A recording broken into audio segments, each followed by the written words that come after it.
Koko Sato, co-founder of Startup Lady, and this is Startup Lady Live. And just to let you know a little bit about us, Startup Lady brings gender equality to the startup community. We foster a safe space and community for women and non-binary individuals to find, start, and grow their own businesses with inspiration, education, and support. With these lives, we bring to you conversations with our startup network. Every conversation touches on inner inspiration, personal growth, and lessons learned. Even if you're not starting a business anytime soon, you'll find a lot to enjoy. If you have any questions, please make sure to chat it to us below. Our amazing team will be checking the Facebook Live for any questions to our guests, so do let us know and we will do our best to cover them. And now, to introduce our wonderful special guest of the evening, Annie Chang, who is one of our Startup Lady mentors and board of directors. Annie came to Japan for an adventure. She started a mainstream Japanese IT vendor before being the first Asian woman to successfully launch an IT recruitment company, AC Global Solutions. She also dedicates her time to close the gender gap in STEM with the Women in Tech volunteer community. Even more, she's shown that women can have a brilliant career while raising a family. She herself has twin daughters. So before we start, as always, I want to give a warm shout out and thank you to our lovely supporters. Please don't forget to like and follow our Facebook page and join our free membership. And if you're watching this from YouTube, like, subscribe, and please stay tuned. We will be uploading our videos consistently shortly. So yeah, join us. And yeah. So thank you, Annie. Thank you for making time to join us this evening. Oh, Koko, thank you so much. Thank you for having me. Yeah, so I'd love to, let's jump into the topic. I really want to ask you, how do you define success? What does it mean to you? So interesting. You asked me about success. I read a lot of books and stories about success, but I never really serious thinking about to be successful, how to define a success. I think my parents probably think I'm successful, but I am not. And if you want me to say how to define that, some people think successful can be as money, friend, power, but I don't think all of that. I think success to me, maybe people look at me, I have a different definition. To me is, if I set the goal in the different terms, every chapter of my life have a different goals. So if I set goal and base that chapter on my life, and if I achieve them, and with happiness, with contentment, I think I would say I can define my own success that way. Okay. And so for you, like right now, I know that your work, you have AC Global Solutions and you also have Women in Tech Japan, but how did you get started? Like, what started you off on this road to success? Oh my God, it's a long and winding road. And it's so funny. We just mentioned about like my parents. I just mentioned my parents probably think I'm successful right now. But to be very honest, I was really against my parents' will to come to Japan. And it's interesting when you have a very good job in Taiwan and you want to leave that all behind. And I come up here, has no money, no language, nothing. And there's something in me is adventure plus I gotta make out of something, and which make my parents proud. I think that's my motivation. That's my drive in the beginning. Okay. So I come to Japan, I choose this country. I probably can say is Japanese called En. In Chinese, we also call the fate, right? This is a fate. It's meant to be happen because at that time, when I decided to leave Taiwan to come to Japan, my parents highly recommend me to go to US because my brother is already established there. As a Chinese family, they want you to go the place your relative can look after you. And I didn't follow that path. Because I'm number 3 in the 4 siblings, in that kind of relationship, usually I have to respect 2 brothers, then I have to protect my younger sister. So I ended up doing things myself, become independent out of that kind of sibling relationship. And then it's like nobody protect me. I got to do things my own.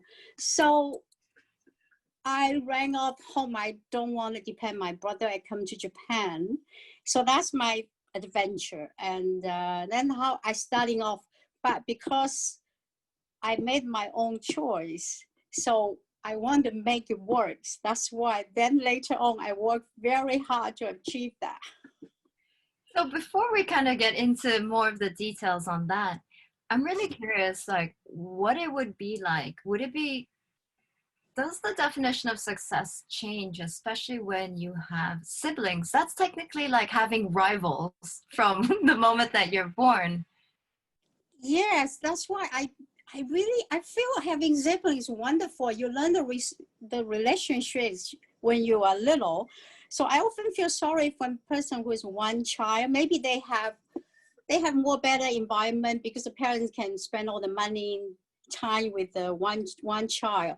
But I felt I benefit so much with my sibling relationship, because when I was grew up, I was tomboy because I got 2 brothers. They took me everywhere. So I don't really think that this is a boy thing. That's the girl things, So for me, and my parents never tell me, girls, you can't do this. It is only for boys, right? So I don't have that. I do everything, climb the mountain, I go in fighting, I play the ball, I play baseball, I do everything. Maybe that's built me with this very strong sense of identity. When people look at me as, oh, you are women, you can't do that. So I resent that.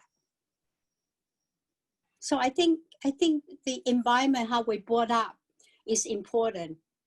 And that's how define who you are. That's how that define me.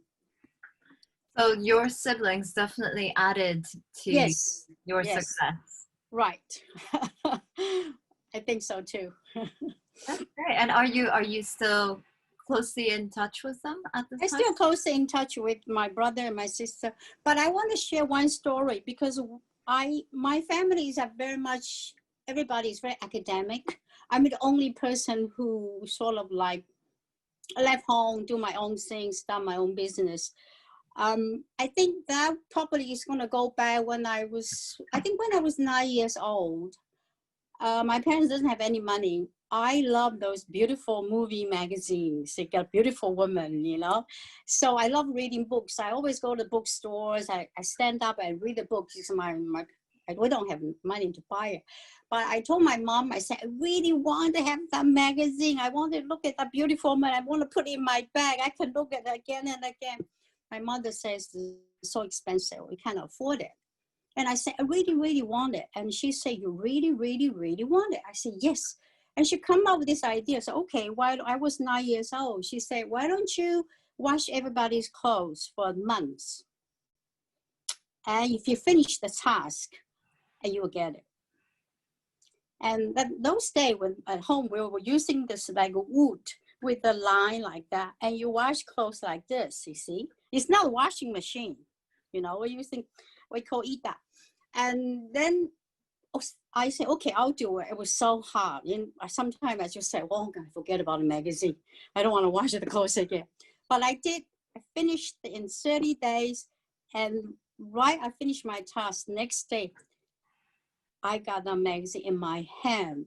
I remember, oh my God, I say, I earned it. That joy, even now, is fresh in I can image it, that. So I think maybe that's something my mother trained me. So I got to work everything from very hard. When I got it, that joy, you will never forget. So maybe that's she is nurturing me with the sort of entrepreneurship starting from there. But I didn't know that time. I was so young. All I wanted is magazine. I don't care. But now, but later on, when I started my own business, and I started to think about how do I get this? Because most of my brothers is research, another brother was working for government. My sister is not. Nobody's doing what I do. My parents are both a very academic person. So then I thought maybe there's something my mother prepared me. I didn't know that time. So what made you make that decision to do something that's so completely different from your family? You know, I didn't want it to do anything because I'm not that kind of person who want to start a business. And I'm also, I know you say you're very introvert. I was very introvert. I was so shy. All I want to do is teach. You know, I think teachers, they are so highly respected in the Taiwanese society. So I want to be a teacher. And then when I come to Japan, you know, I don't speak the language. I don't speak Japanese. I study English at school, but I don't use it. So, you know, I have to use the broken vocabulary to communicate. So I started a job as a waitress. Then I lead me to another job, right? Then I'm so lucky because it's the IT boom that time. And I had a part-time job working from computer lab. And I didn't know anything about computer, but they want somebody to help their salesperson to assist them with the English when the foreigner come into shop to look at the computer and the Japanese salesperson doesn't know how to respond. So they want to have sales assistant to help them. And my English is lousy, it's broken English, but I just say, okay, I can do it, you know. I say, I'll fake it until I make it. I just say, I'll do it, I get a job. And then that's how I started a part-time job as a computer. Then it become full-time jobs, right? Then the full-time job was IBM dealer. That was called Catena. It's quite a big IBM. They are IBM authorized dealer. So we're selling networking, PC and everything. You know, I think that's why I think sometimes people think it's the guts. I think I have a lot of guts. When I joined the company, I still remember, very interesting, the president interviewed me and he asked me, how much money you make? I make very little money when I was working for the computer. And I say, Tanya, that's how much you want. I only asked for very little money. I didn't know how much I want to ask. I think I'm so happy you want to give me a job. But I said something. I said, but he asked me to sell computer, right? He said, yes. But I said, can I have 3% everything I sell?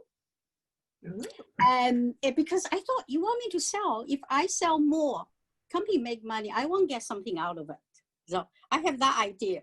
So I told this, that although they are the big Japanese IT company, but they are quite, the president is quite kind of more modern. He wants, you know, they want to sell to a foreign company. So they said, look at me, I'm so naive. He said, oh, she's asking about 3%. Maybe that's okay. You know, let's see how they go. So it's a man, he agreed with, I'm getting the 3% commissions.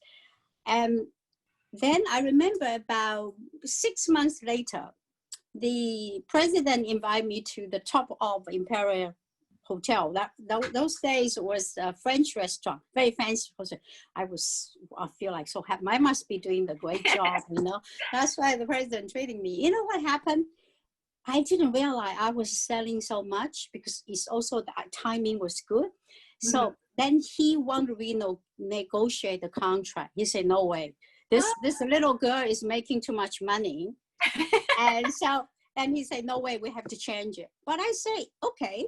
They say, I sell more, you make more. The company make more, which is fair. You want me to stop selling? That's okay. I don't have to sell. I don't have to make commission. So, of course, then we continued, the contract continued. But then, while I was working for the Japanese company, although my boss really trusted me, let me hire the foreigners, because I was supporting all the multinational, a lot of banks coming to Japan that time. So they needed support in English. So they let me do whatever I want to do. But later on, they asked me, they said, we don't want you just doing the foreign company. We want you to go to sell to the big Japanese company like Mitsubishi, Toyota, all the big Japanese companies. Those days, there were very, very few women on IT sales, almost none. Okay, so I thought about, wow, yeah, I can go, but I think it was kind of uncomfortable. I have to go through a lot of discrimination because I did have experience of discrimination when I'm trying to deal with the Japanese.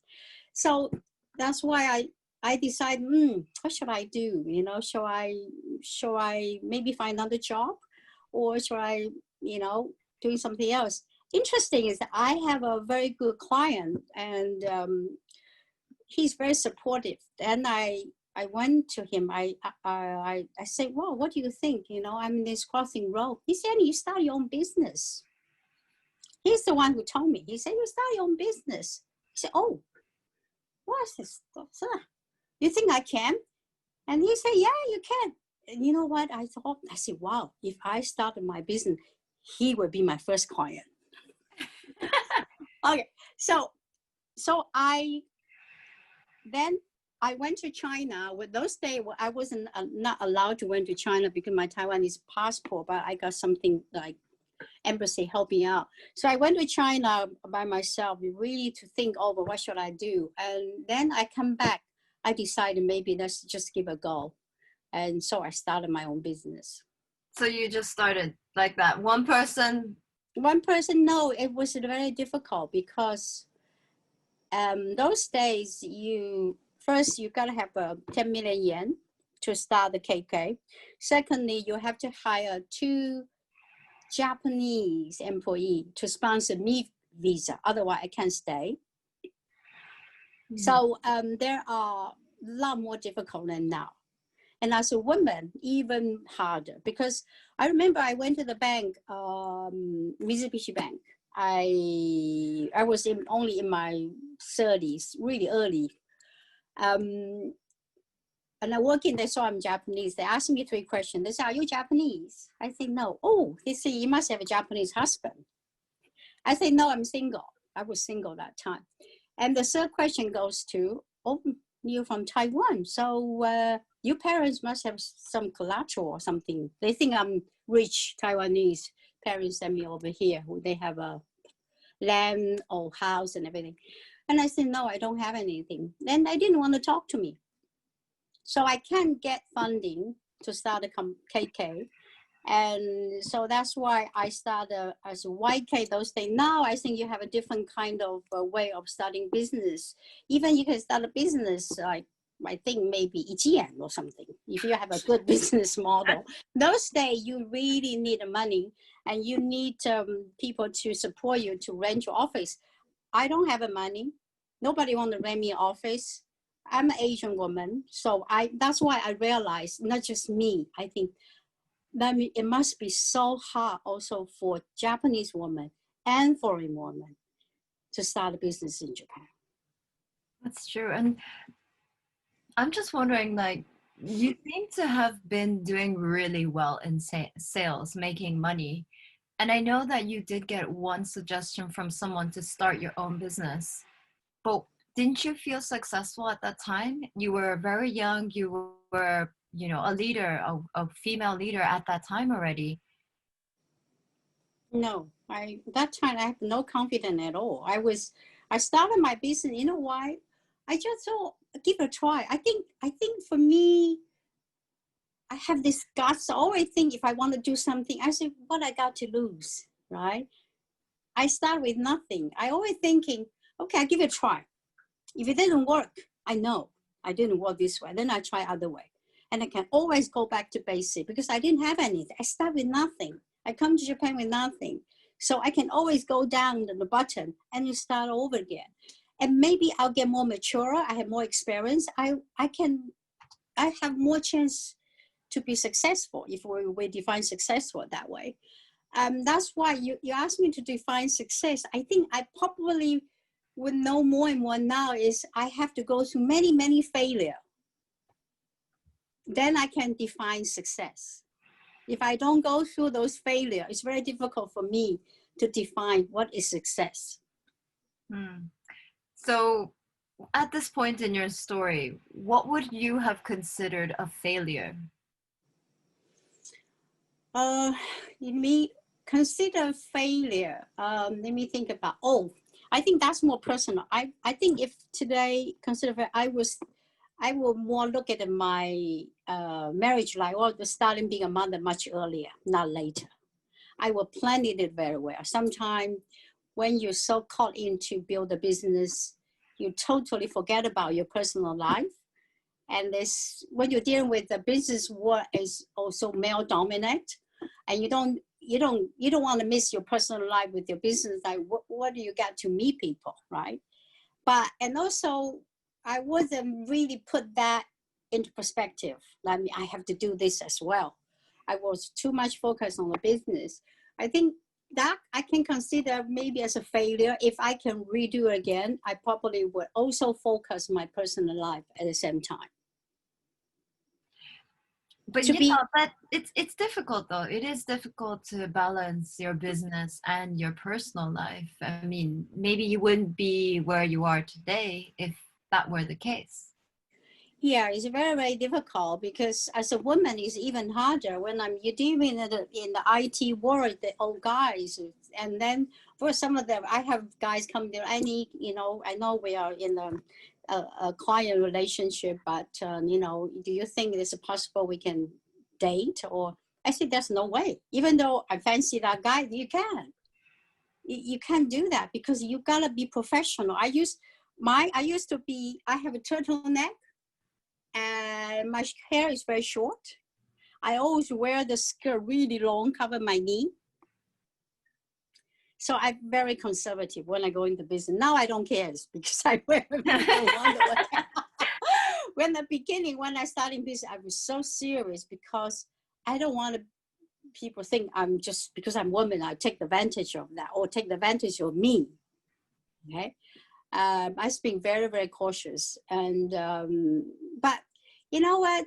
I think those days, because it's probably different from now. Now you have so many tools, internet, social media. We don't have those things, right? We really, everything is about personal contact, meeting people. Now you don't really have to. Now the young people don't have to go through that much. You can still make a bunch of contact virtually. Before you don't have that. So it's different world right now. That is indeed. So do you you have been around in the IT industry, especially like here in Japan. What changes do you think? Like, what are the successes that women have had in the IT industry? Oh, definitely. Because before you don't see any women in sales support. No way. I'm telling you, when I was that time, I remember I was thinking about wearing the skirt, even they cover my knee. I have to, because sometimes my client has a problem and, the support person is not available. So I have to crawl into the desk and I have to go into the cables and then, and do all that stuff, right? And for me, it's not, but the guy look at it, they would think that's silly, right? Woman is calling the floor, showing the legs, right? So those days when people look at you, what are you doing there? They look at you very kind of, oh, this woman was, well, this why she's doing there. So it's with all those eyes to look at you. It's now I think it's different. Is before you don't see many and then sales and support. But I think now is you see a lot of women doing sales and support. Definitely it's going to change. And I'm very happy because I've been saying this for past 20 some years, there's no diverse hiring, particularly in the IT industry. But because the shortage of labor and make exchange and force exchange, but not just now, because women actually contribute better right now. In the sales, women are more patient. They're more willing to listen to the client's needs, okay? And so before they think, wow, well, this is guys' things, why women shouldn't be doing that. But after women starting to prove themselves, now the client, they like to have the sales and women in sales. They think because they are more gentle, you know, they are more, they can smooth the relationship, especially when there's trouble. So I really see it's happening, but I hope it's going to helping more and more, because it still is in the technology. It's only 15% of women working as software engineering industry. 15% compared to maybe, I think the world average is about 20%. We still have a long way to go. Yeah. So I can, like, one story, one example that I can share is I went to a meeting with my co-founders, and I remember it was us, and we had two male supporters with us at the time. They're supporters, they're advisors, they give us a lot of guidance. And we went into a meeting with a Japanese company, which will not be named. Mm. And we sat, like, we did it very Japanese. The three of us, or we sat in the middle, and then our advisors, they were there to support us, so they sat on the sides, making it kind of clear. And we started telling them a little bit about Startup Lady, and these gentlemen, they kind of listened to us, but honestly, I'd have to say that they kept looking at the men. Yes, kept, like, trying to address the men, and yeah, exactly. And yeah, the men were struggling because they're like, wait, this is not our place, or this is not the time for us to be responding.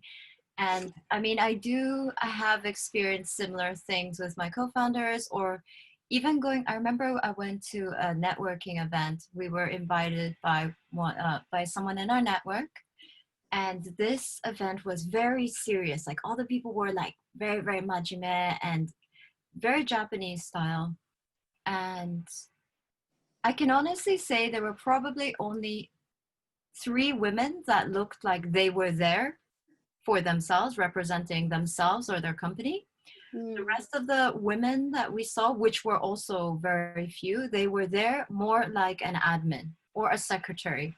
That was more commonplace there. And yeah, it's just, this has to change. I want to share with a story with you. When I work in this Japanese company, I remember my boss, he's Bujo, Japanese call.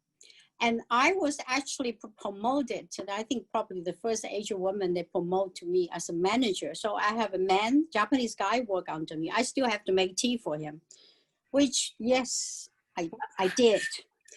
But this is one thing is, my boss was dealing with Mitsubishi, okay, the big Japanese company, and the big contract buying the network system. And he was sick. The Mitsubishi those days was they were in Nagoya. And he was sick. He said, I can't go. And he need to go to there to negotiate the contract. He sent me over.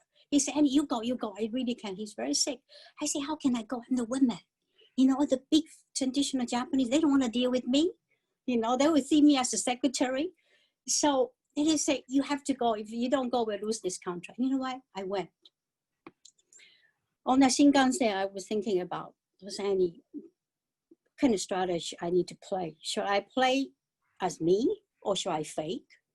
There's many strategies. You know what I did? I actually won over the contract without giving too much discount.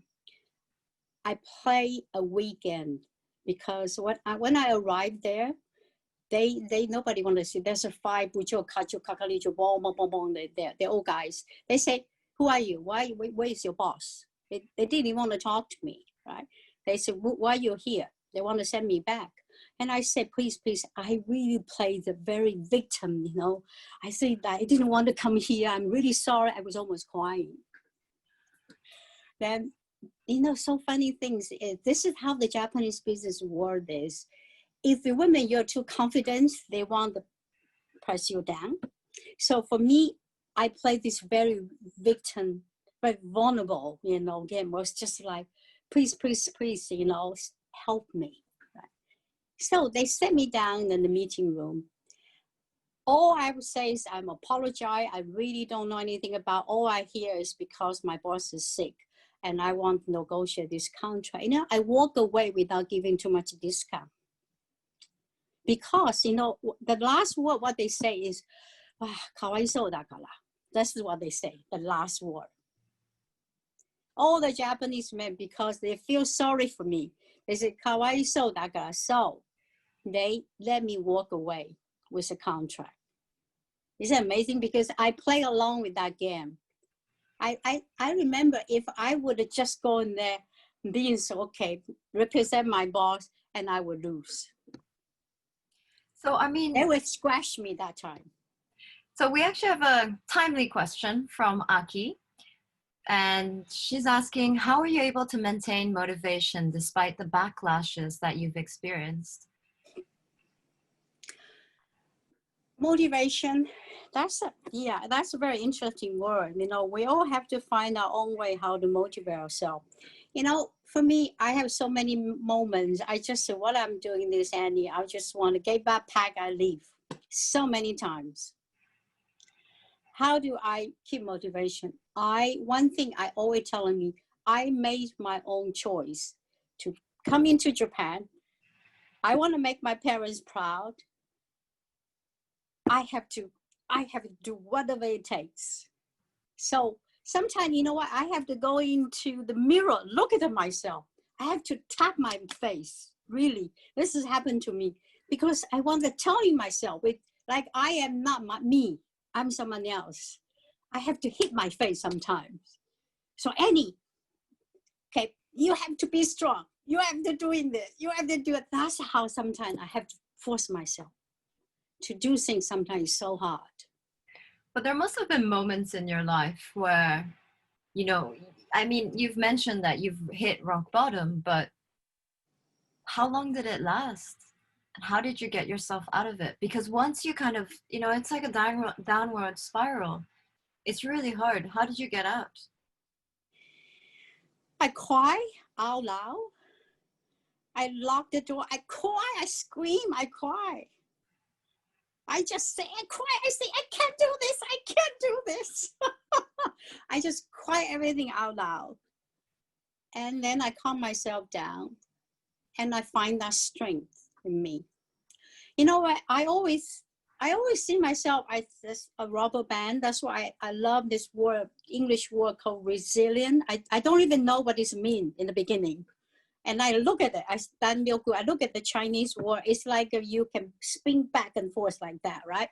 So this is how I come to Japan. I look at myself as this rubber band. I say, I just have to push that. But sometimes when I push so hard, I can't do it anymore. I say, okay, let's go back. I go back. Then the rubber band gets a little bigger. Then next when the situation come, I push it again with the challenge again, and I push it, then I can't do it, and I go back. There's so many times in my life, and the rubber band keeping going back. So I become more resilient. This is what I think. This is my own version of resilience. No, I love it. It's actually very easy and it's helpful because usually I always have a hairband. I'm definitely going to think about you every time. No, because we're humans, really. But sometimes rubber band would go. They don't have that the spring, right? When in the end, sometimes rubber band gets like you can pull it, become loose. So when it becomes loose, you have to throw it away. You have to change it a new one. So that's what I do. That's why you have to recharge. That's true. You gotta find a way to recharge. Because we're human. We can. There's so many moments. Sometimes you just want to give up. You just say, I can't do it. This is just too much. I'm not strong enough. I'm not good enough. I'm not talented enough. So many voices there and bothering you. So what were for you, like some of the roadblocks that came across your path while trying to get to where you are today? Oh, I have so many. I consider myself very lucky because I on the IT boom. So of course, then we have a dot-com crash. Then I come to the Lehman shock. Then we have the Twin Tower crash, the financial crisis. Then there's a Lehman shock. So I gone through all this is high and low. For me, the most difficult part was I have to close business, okay? Because when I started my business, I deep dive in my soul and my passion. I say what I want to do, you know. I think, oh, that's education, you know. I always, as I told you, I want to be a teacher. I became a teacher because they're highly respected. I said, this, I want to do education. So I started to train people how to use software. And those days I didn't know, you know, I just saw MS Office. I trained Japanese version and English version, foreigner and Japanese, depend whatever they want, what language they want to be trained. And which is right, very niche at the moment. I was the only one company who did that. And that's why the Microsoft came to look for us. So that means I don't even have to look for the customer, which I feel so lucky because those days the service is not there. It's so niche. And I didn't even know it's niche. But these days, there's so many innovation services out there. So this day, when you want to start something, you really have starting very hard to do the market research. And now you have any tools, internet to do that, to find if this is the niche, if somebody else is already doing it, right? For me, those days, I don't have that. But it's out of my passion, out of my intuition. I said, this is something I want to do. And I hit the jackpot, because nobody was doing it. So that was the lucky, but because that passion, I want to train people how to use it. I want to carry on my the business career. But after the Lehman shock, nobody's want to do training. And I have to have a space to pay the money to rent the space.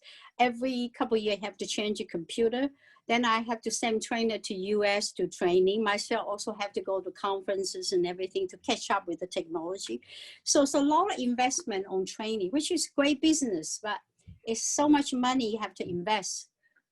That I have to close, but that's very hard because when you love something, you love something, you feel, you know, I mean, you're passionate of doing it, but you have to close it. It was very, very hard. That was a tough choice.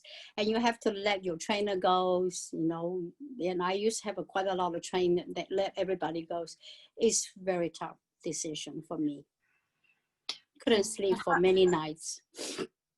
So after that, what steps did you take to, you know, did you consider becoming a full-time employee or starting? No, I never did, because I still have my recruitment services. That's the same time I have a training. So I just closed because training actually never really made money. It was the good business I wanted to keep, but the recruitment has the margin is a lot more higher. So the recruitment business been funding the training business. But until after Lehman shock, recruitment also not doing well because it's influenced by the Lehman shock.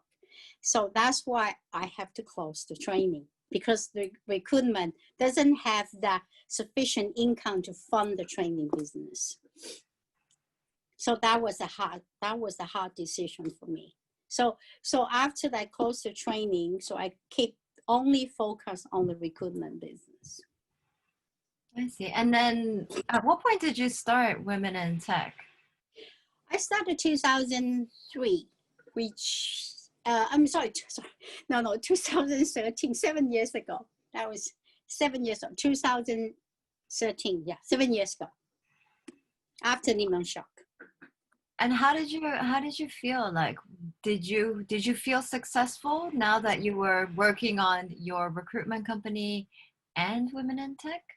You know, what's interesting is recruitment, I've been doing this for 3 decades, for a long time. So even I was dealing with a lot of HR manager before. Sometimes they say male preferable, males only.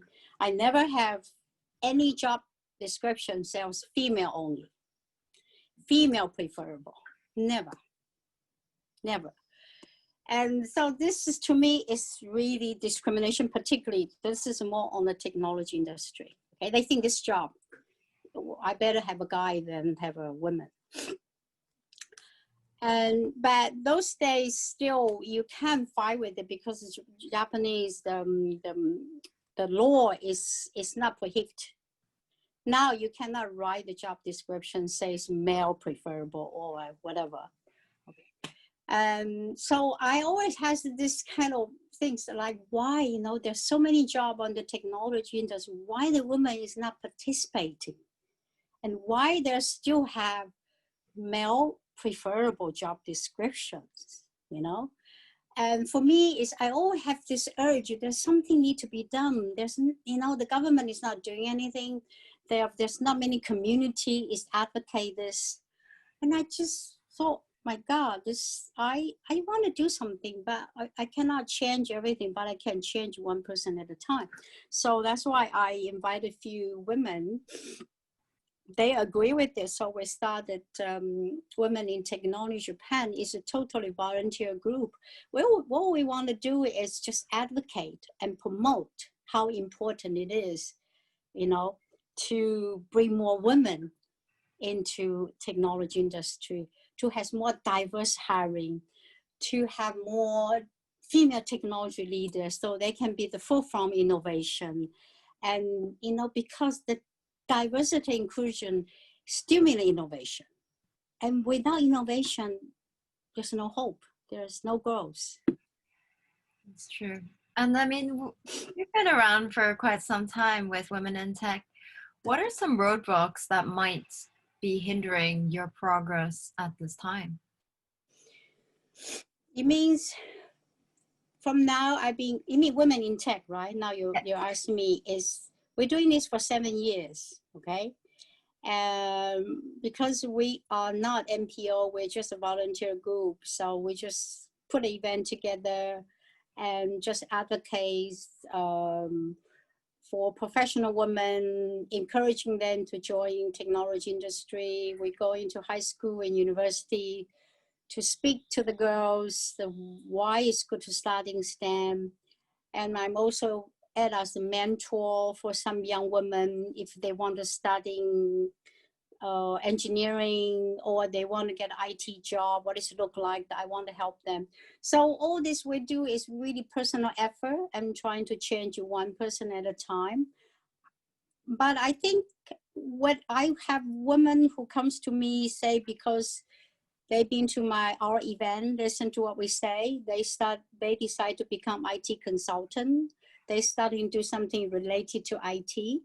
And that, if I think so far we have 2 women actually confess because they came to our event, and that influenced them to participate in the technology industry.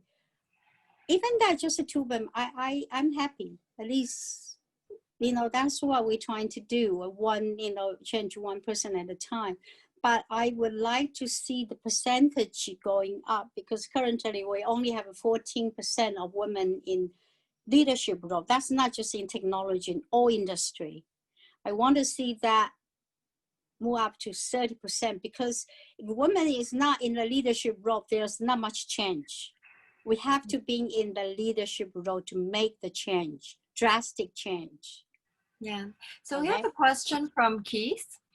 And it's, what ways can we all make environments that better support motivated people? So in this case situation, you're talking about, you know, people that are motivated, that maybe join your community, join your events. But what can we do to better support?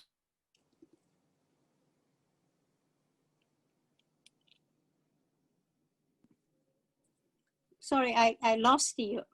What can we do to better support motivated people that have a lot of potential, that have a lot of drive, but for whatever reason are not getting to where they could be yet? How can we better support such people? Yeah, I think that's important. We need to get those people together. We need to have a support system. First, we also need to have more coaching. Those people, they really need to live their potential, unleash their potential. Sometimes they're motivated, but they're not quite sure exactly what they want to do, what is good for them, how to get that opportunity, right? So I think you need to have that group of people, community, like our community. I can help to understand what is block you, but you are motivated, but why you don't have an opportunity, what is block you. But first also you have to know what do you want to do. Does you have a talent? Does you have a passion doing that? There's a lot of things you have to define yourself, not just motivation. Okay, you gotta be also reality, because now we're in the post-COVID-19 situation. The job market is really tough. So you really need to know what you want to do. Your talent. You need to understand yourself, your objective. What do you really want to do? Then you can have a plan. How do you get there? So if you don't have experience, it's very difficult. Then you get experience. Then you even do some project, do some helping NPO, and do some project work to get that experience. Then find the opportunities to starting that. But the first thing really is to define your own interest, your talent. What is there blocking you? What is your potential? How can you unleash your potential? I'm glad that you touched on COVID, because honestly, I know a lot of people, like my friends, people in my network, and I hear a lot of people looking for jobs and they're struggling. I know a Yes. lot of business owners that are being greatly impacted at this time. May I ask, like, how are you doing We during are, this time? yes, we are not doing well, because even after Lemon Shock, I have to close my training business, but I still have a recruitment business going on because there's IT boom. Now, the COVID situation is much worse than Lehman Shock, probably around 3 times more worth than Lehman Shock. And it's not finished yet. The damages still continue. Okay, but I don't want to. I want to be more positive. So they're also, because the crisis brings out innovation, brings out opportunity, rare opportunity. So we can see some new innovation, something new services, a new product will come out because this post-COVID-19.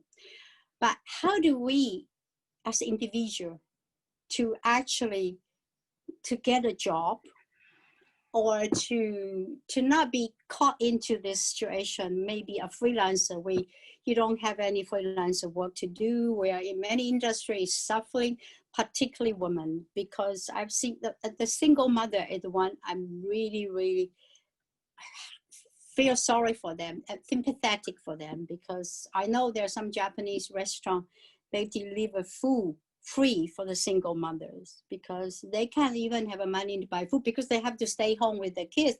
Kids doesn't go to school, so they cannot go to work, so they don't have income. When they don't have income, they cannot feed the kids. So I know there's a lot of situation is really bad, but I want to be positive. I think in my industry, there's still have a lot of job there, but just they need people. Particularly in current situation, the company are more picky. So I think that's why, as an individual, we really need to, if you say, oh no, now it's not a good situation, if you can invest yourself a little bit money, maybe studying or get a degree, now is the best time, or go through your online studying, just prepare yourself, really, really prepare yourself well. I think it will come back. It takes some time, but I think the economy will come back. When they come back, you have the skill set to go for it. Yeah, definitely. Yeah, thank you for sharing that. I know that it's not the most comfortable, and I know that everyone is generally struggling no matter what they're doing. And to kind of like, I guess, and start closing up the conversation for this evening, I have one last question for you. It's a little bit general, but I want to ask you, other than the advice that you mentioned before about maybe trying to balance your life better from sooner, what advice would you give yourself if you could go back in time? Maybe let's say like 15 years. What advice would you give yourself today, knowing all the successes and all the failures and all the roadblocks that you've faced up until now? The advice I would give myself is to expect. I can set a high bar for myself. Okay, I always set very high expectation myself, but I have to very gentle and kind and low expectation to other people, because I think when I was young, I was always harsh to myself, but at the same time harsh to other people. So that was a mistake. I have people sometimes they just move away from you because I don't even realize why I didn't do anything wrong, but because I was too hard for myself at the same time or hard to other people. So I think if I can go back, I would set my bar high to myself, but has more kind, more gentle to other people, So I would probably give myself that advice. Well, thank you for sharing, Annie. That's definitely something that we could all learn from. So thank you for being with us today, Oh, Annie. it's really been an hour. I didn't realize the time flies. I thought I want to ask you some question. I be the one who keep in talking. I didn't have a chance to ask you a question. Oh my God. Well, I'm so sorry, but your story is so intriguing. No. Maybe we can have some other time. I need to interview you. I need to know more about you. Anyways, so thank you everyone for joining us this evening, and I want to give you a quick recap of our best learnings from Annie Chang this evening. First one is the environments we grow up with have hidden lessons for us. Just make sure that you keep your eyes open, and you never know what you can learn from any given time or situation. Second thing is, we only really know what success is after failing multiple times. If you fail, if you get rejected, that's life. Please don't give up. Life can only get better, and we can only learn and grow and be stronger each time we fail. So don't give up. And another great learning was, when you feel stuck, it's okay to express, your unpleasant feelings, maybe some negativity, because by releasing that, it will help to calm you down. And then hopefully we can find lasting resilience like Annie and her hairband.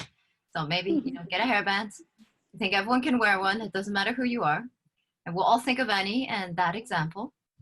Another learning is, lots of work needs to be done to fix gender imbalance in business.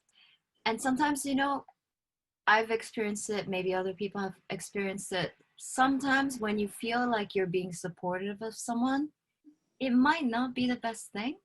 So just, consider what you're doing and maybe how your words or your comments might not be the best at the time.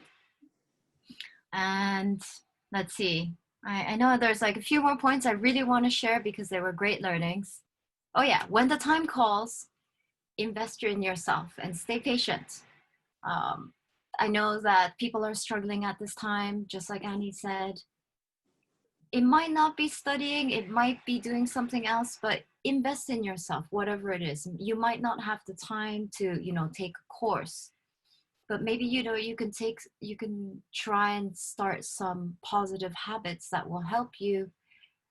And, you will see the benefits after some time. It's kind of like, if you're working out, you won't see the benefits like tomorrow. You're going to see the benefits in a couple of months, maybe, hopefully, right? And I guess the last thing is, keep the bar high for success. Keep the bar high for your success. Aim for, I don't know, aim for as high and as great as you can imagine. But be kind to yourself, and just remember that setting high expectations is important. Take care of yourself, and also be kinder to the people around you, because sometimes you don't know the effect or how they might feel. So I guess that kind of hopefully somewhat summarizes the best learnings from Annie Chang this evening. And yeah, definitely, I hope that you enjoyed this Startup Lady Live this evening. Please make sure to join our Facebook or Instagram community so that you can get updates, you get event invites, you'll also be alerted for any kind of lives. And at this time, we also have, you can get first access to special resources by joining our free membership that's available. And right now, paired with our free membership is our upcoming 60 Days Startup Challenge, which is going to entail of having daily action prompts sent to you to get your business idea going. And next up from Startup Lady, we have a joint event with Venture Cafe happening this Thursday at 8 p.m. JST. It will be an online panel conversation with 5 female founders. So make sure to tune in and join. And our next live is still in planning, but it will be in about 2 weeks' time. So stay tuned for details. And if you like this live, please do support us. Startup Lady is a volunteer group as well, and we are doing our best to stay alive and stay existing and continue to provide any kind of value and support that we can to the community. So thank you again, everyone who tuned in this evening or anyone who's watching the recording. We're very lucky to have you here with us. And yeah, I'm Koko, and please join me again in about 2 weeks' time.